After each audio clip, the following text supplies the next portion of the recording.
നല്ല സോഫ്റ്റ് ഹൽവയാണിത്. കണ്ടോ, അങ്ങനെ പ്രസ് ചെയ്യുമ്പോൾ തന്നെ ഭയങ്കര സോഫ്റ്റ് ആണ്. പിന്നെ ഒരു പീസ് കട്ട് ചെയ്ത് കാണിച്ചു തരാം.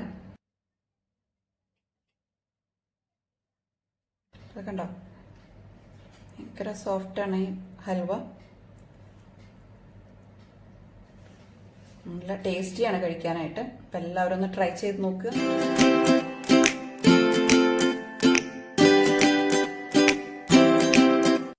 Hello, welcome back to Tasty Queens. അപ്പൊ ഇന്ന് ഞാൻ ഉണ്ടാക്കാൻ പോണത് നുറുക്ക് ഗോതമ്പ് വെച്ചിട്ടുള്ള ഒരു അടിപൊളി ഹൽവയാണ്. ഭയങ്കര സോഫ്റ്റ് ആയിട്ടുള്ള ഒരു ഹൽവയാണിത്. ഭയങ്കര ടേസ്റ്റിയാണ്. അപ്പൊ നമുക്ക് അതിന്റെ പ്രിപ്പറേഷൻസ് എങ്ങനെയാന്ന് നോക്കാം. അപ്പൊ അത് നുറുക്ക് ഗോതമ്പിന്റെ ഹൽവ ഉണ്ടാക്കാനായിട്ട് ഞാനിവിടെ 1 കപ്പ് നുറുക്ക് ഗോതമ്പാണ് എടുത്തിട്ടുള്ളത്. അത് നന്നായിട്ട് വാഷ് ചെയ്തിട്ട് ഒരു 3 മണിക്കൂറെങ്കിലും നമ്മൾ കുതിർത്ത് വെക്കണം. നന്നായിട്ട് കുതിർന്ന് കിട്ടിയെങ്കിൽ മാത്രമേ നമുക്ക് നല്ല പേസ്റ്റ് പോലെ അരച്ചെടുക്കാൻ പറ്റുള്ളൂ. അപ്പൊ നിങ്ങൾക്ക് അത്രയും സമയം ഇല്ലാന്നുണ്ടെങ്കിൽ ചൂടുവെള്ളത്തിൽ കുതിർത്ത് വെച്ചാൽ മതി. അപ്പൊ 1 മണിക്കൂറിന് മേലൊക്കെ ആയിട്ട് വെച്ച് കഴിഞ്ഞാലും നമുക്ക് ഇതുപോലെ നന്നായിട്ട് അരച്ചെടുക്കാൻ പറ്റും. അപ്പൊ ഇനി ഇതൊരു മിക്സിയുടെ ജാറിലേക്ക് ഇട്ടിട്ട് നമുക്ക് അരച്ചെടുക്കാം. ഞാനിതിലേക്ക് 1 കപ്പ് വെള്ളം കൂടി ചേർത്ത് കൊടുക്കുന്നുണ്ട്. അപ്പൊ അതായത് നുറുക്ക് ഗോതമ്പിന്റെ തൊട്ട് മേലെ നിൽക്കുന്ന വിധത്തിൽ വേണം വെള്ളം ഒഴിച്ചു കൊടുക്കാനായിട്ട്. അപ്പൊ അതാ നല്ല പേസ്റ്റ് പോലെ അരച്ചെടുത്തിട്ടുണ്ട്. അപ്പൊ ഇനി നമുക്കിതൊന്ന് അരിച്ചെടുക്കണം. ഇതുപോലത്തെ ചെറിയ ഹോൾസ് ഉള്ള ഒരു അരിപ്പ് വെച്ചിട്ടാണ് ഞാൻ അരിച്ചെടുക്കുന്നത്. അപ്പൊ ഇങ്ങനത്തെ അരിപ്പല്ലാന്നുണ്ടെങ്കിൽ നിങ്ങൾക്ക് ഒരു തുണി വെച്ചിട്ടായാലും അരിച്ചെടുക്കാം. അപ്പൊ ഇതിന്റെ തരിയെല്ലാം മാറ്റിയിട്ട് നുറുക്ക് ഗോതമ്പിന്റെ പാലെടുത്തിട്ട് വേണം നമുക്ക് ഹൽവ ഉണ്ടാക്കാനായിട്ട്. ആദ്യത്തെ വട്ടം നമ്മൾ അരിച്ചെടുക്കുന്ന സമയത്ത് ഇതുപോലെ കൈകൊണ്ട് നന്നായിട്ട് പ്രസ് ചെയ്തെടുത്തു കഴിഞ്ഞാൽ എളുപ്പത്തിൽ ചെയ്യാൻ പറ്റും. ഇപ്പൊ ആദ്യത്തെ തവണ അരിച്ചെടുത്ത് കഴിഞ്ഞു. ഇനി ഇത് ഞാൻ ഒന്നുകൂടി അരിച്ചെടുക്കുകയാണ്. അപ്പൊ ആ സെക്കൻഡ് ടൈം അരിച്ചെടുക്കാനായിട്ട് ഞാനിവിടെ വേറൊരു ബൗൾ എടുത്തിട്ടുണ്ട്. അപ്പൊ ആ സെയിം സ്ട്രെയിനറിൽ കൂടെ തന്നെ അങ്ങ് അരിച്ചെടുത്താൽ മതി. അപ്പൊ സെക്കൻഡ് ടൈം ഒക്കെ ആകുമ്പോൾ നമുക്കൊരു സ്പൂൺ വെച്ച് ഇങ്ങനെ മിക്സ് ചെയ്ത് കഴിഞ്ഞാൽ പെട്ടെന്ന് അങ്ങ് ഇത് സ്ട്രെയിൻ ചെയ്തെടുക്കാൻ പറ്റും. ഇപ്പൊ കണ്ടില്ലേ, സെക്കൻഡ് ടൈം അരിച്ചെടുത്ത് കഴിഞ്ഞപ്പോഴും കുറച്ച് തരികൾ വന്നിട്ടുണ്ട്. അപ്പൊ നമുക്ക് ഒരു തവണ കൂടി ഇത് അരിച്ചെടുക്കാം.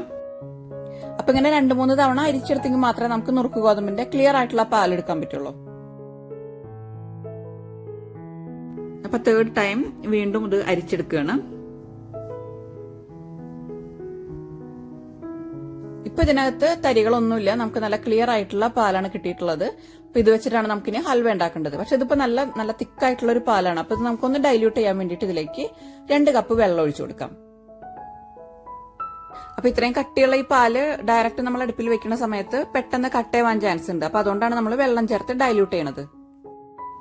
അപ്പൊ ആ ഒരു സമയം കൊണ്ട് ഞാനിവിടെ 5 അച്ച് ശർക്കര 1/2 കപ്പ് വെള്ളം ഒഴിച്ചിട്ട് പാനിയാക്കാൻ വെച്ചിട്ടുണ്ട്. അത് നമുക്കിനി അരിച്ചെടുത്തിട്ട് ആവശ്യത്തിനനുസരിച്ച് ഇതിലേക്ക് ചേർത്ത് കൊടുത്താൽ മതി.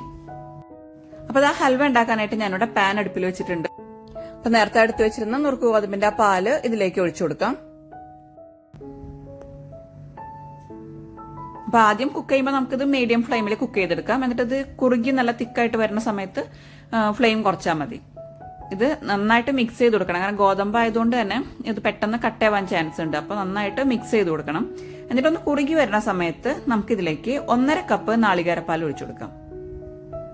നാളികേരപ്പാൽ ഓപ്ഷണൽ ആണ്. കാരണം നാളികേരപ്പാൽ ഒഴിച്ചു കഴിഞ്ഞാൽ ഹൽവ നല്ല ടേസ്റ്റി ആയിരിക്കും. പക്ഷെ നമുക്കിത് പുറത്തധികം വെക്കാൻ പറ്റില്ല, പെട്ടെന്ന് കേടാവാൻ ചാൻസ് ഉണ്ട്. അപ്പൊ അതുകൊണ്ട് നാളികേരപ്പാൽ ഒഴിച്ചിട്ട് ചെയ്യുകയാണെന്നുണ്ടെങ്കിൽ അത് തണുത്ത് കഴിയുമ്പോൾ തന്നെ നമ്മളിത് ഫ്രിഡ്ജിൽ എടുത്ത് വെക്കണം. ഇതുപോലെ കൈ എടുക്കാതെ നമ്മൾ ഇത് ഇളക്കി കൊടുക്കുക. എന്നിട്ടിപ്പോ ഇത് വീണ്ടും നമ്മുടെ ഈ ഒരു ബാറ്റർ തിക്കായിട്ട് വരുന്നുണ്ട്.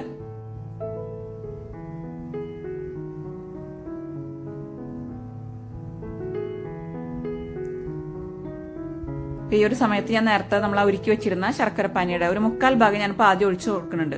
എന്നിട്ട് മധുരം നോക്കിയിട്ട് വേണമെങ്കിൽ നമുക്ക് ബാക്കി ഒഴിച്ചു കൊടുത്താൽ മതി. അപ്പൊ ആദ്യം നമ്മളിങ്ങനെ മിക്സ് ചെയ്യുമ്പോൾ ഇതിങ്ങനെ കട്ട പോലെ കാണാം. അപ്പൊ അത് പേടിക്കേണ്ട കാര്യമില്ല. കാരണം അത് ലാസ്റ്റ് ആയി വരുമ്പോഴേക്കും അതെല്ലാം ക്ലിയർ ആയിക്കോളും. അപ്പൊ മധുരം കുറവായിരുന്നു. ഞാൻ ബാക്കി ശർക്കരപ്പാനി കൂടിയും ഒഴിച്ചു കൊടുത്തിട്ടുണ്ട്. അപ്പൊ ഇതിലേക്ക് നമ്മളൊരു 5 അച്ച് ശർക്കരയാണ് നമ്മൾ ഇതിലേക്ക് എടുത്തിട്ടുള്ളത്. ഇപ്പൊ നല്ല ക്ലിയർ ആയിട്ട് വരുന്നുണ്ട്. നല്ല കുറുകി വരുന്നുണ്ട് നമ്മുടെ ഹൽവയുടെ ആ ഒരു ബാറ്റർ.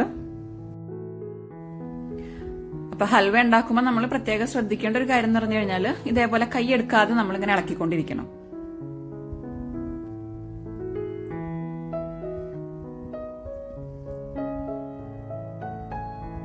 ഇത് നല്ല കട്ടിയായിട്ട് വരുന്നുണ്ട്. അപ്പൊ ഈ ഒരു സമയത്ത് ഇനി നമുക്ക് ചേർത്ത് കൊടുക്കാനുള്ളത് 1/4 കപ്പ് നെയ്യാണ്. അപ്പൊ അത് ഒരുമിച്ച് ഒഴിച്ചു കൊടുക്കേണ്ട കാര്യമില്ല. നമ്മളിങ്ങനെ കുറേശ്ശെ ആയിട്ട് ഇത് കുറുകി വരുന്നതിനനുസരിച്ച് ഓരോ ടേബിൾ സ്പൂൺ ഒഴിച്ചു കൊടുത്താൽ മതി. അപ്പൊ നെയ്യ് ഇത്രയും ചേർക്കണം എന്ന് താല്പര്യമില്ലാത്തവർക്ക് അതിനനുസരിച്ച് അളവ് കുറയ്ക്കാം കേട്ടോ.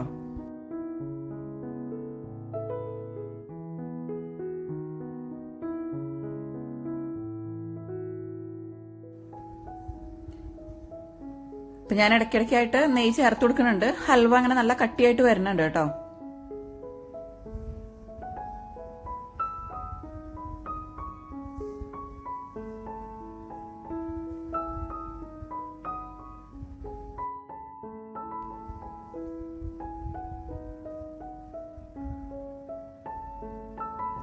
ഇത് നല്ല കുറുകി വരുന്ന സമയം തൊട്ട് ഞാനിത് നല്ല ലോ ഫ്ലെയിമിലാണ് കുക്ക് ചെയ്തെടുക്കുന്നത്. ഇപ്പൊ കണ്ട പാനിന്റെ സൈഡിൽ നിന്നെല്ലാം അത് വിട്ടു വന്നു തുടങ്ങി.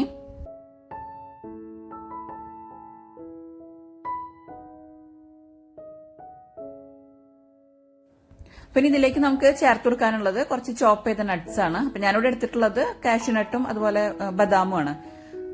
അപ്പൊ ഈ നട്ട്സ് ഒക്കെ ചേർത്ത് കൊടുക്കുമ്പോൾ ഇടയ്ക്ക് അത് കടിക്കാൻ കിട്ടുമ്പോൾ നല്ല ടേസ്റ്റ് ആയിരിക്കും. പിന്നെ അതേപോലെ ഒരു 1/2 ടീസ്പൂൺ ഏലക്ക പൊടിച്ചതും കൂടി ചേർത്ത് കൊടുക്കാം. ഇതെല്ലാം ലാസ്റ്റ് സ്റ്റേജിൽ ചേർത്ത് കൊടുക്കുമ്പോഴായിരിക്കും അതിന്റെ ആ ഫ്ലേവർ എല്ലാം കറക്റ്റ് കിട്ടുക.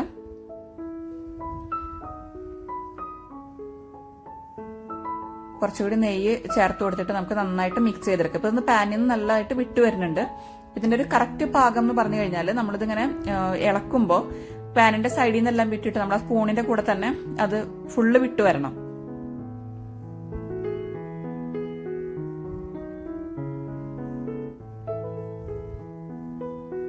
അത് ആ ഹൽവ കറക്റ്റ് പാകമായിട്ടുണ്ട്. ഇനി ഫ്ലെയിം ഓഫ് ചെയ്തിട്ട് നമുക്കിത് സെറ്റ് ചെയ്യാൻ വേണ്ടി എടുക്കാം. പിന്നെ ഇത് നമുക്ക് ഇഷ്ടമുള്ള പാത്രത്തിൽ നമുക്കിത് സെറ്റ് ചെയ്യാൻ വേണ്ടി വെക്കാം. ഞാനിവിടെ ഒരു ലോഫ് പാനാണ് എടുത്തിട്ടുള്ളത്. അപ്പൊ അതിൽ ആദ്യം ഒന്ന് നെയ്യ് തടവിയിട്ട് കുറച്ച് വെളുത്ത എള്ളും അതുപോലെ തന്നെ കാഷ്യൂനട്ടും വെച്ചു കൊടുത്തിട്ടുണ്ട്. അപ്പൊ വെളുത്ത എള്ളൊക്കെ ഈ ഹൽവയുടെ മേലെ വരുമ്പോൾ കാണാൻ നല്ല ഭംഗിയായിരിക്കും. അപ്പൊ ഈ നെയ്യ് തടവി കൊണ്ട് തന്നെ ഇത് പെട്ടെന്ന് വിട്ട് കിട്ടും. നമ്മളിത് ഡിമോൾഡ് ചെയ്യുന്ന സമയത്ത് പെട്ടെന്ന് വിട്ട് കിട്ടും.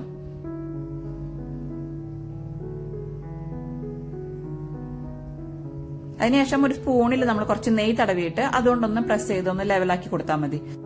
അപ്പൊ സ്പൂണിൽ ഈ ഹൽവ ഒട്ടിപ്പിടിക്കാതിരിക്കാൻ വേണ്ടിയാണ് നമ്മളിങ്ങനെ നെയ്യ് പുരട്ടി കൊടുക്കുന്നത്.